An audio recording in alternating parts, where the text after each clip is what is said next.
సింగరేణి సంస్థకే ఇవ్వాలి. సింగరేణి సంస్థకే ఇవ్వాలి.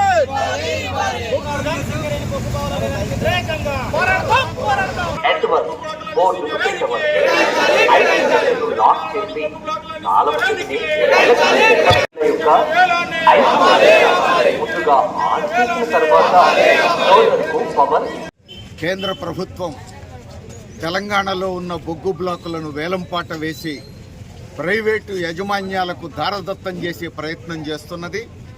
అందులో భాగంగానే గతంలో కోయిలగూడెం బ్లాకు, సత్తుపల్లిలో ఒక బ్లాకు కూడా ప్రైవేటు వాళ్లకు దారదత్తం చేసింది.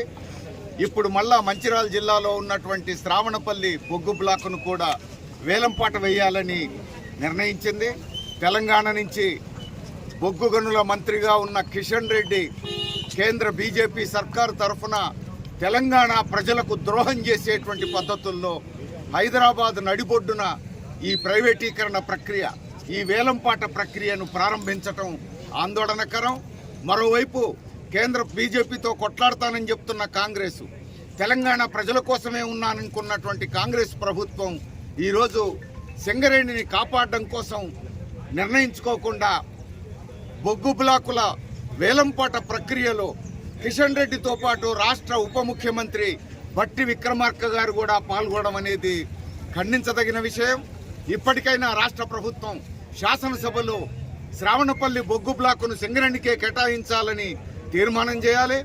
అందుకు అనుగుణంగా రాష్ట్రంలో ఉన్న అఖిల పక్షాన్ని తీసుకొని ముఖ్యమంత్రి నాయకత్వంలో ప్రధానమంత్రి దగ్గరికి వినతి పత్రం ఇవ్వాలి, తీసుకుపోయి కేంద్రం మీద ఒత్తిడి తేవాలని చెప్పేసి డిమాండ్ చేస్తున్నాం. సింగరేణి కార్మికులు యూనియన్లకు అతీతంగా ఐక్యం కావాలి.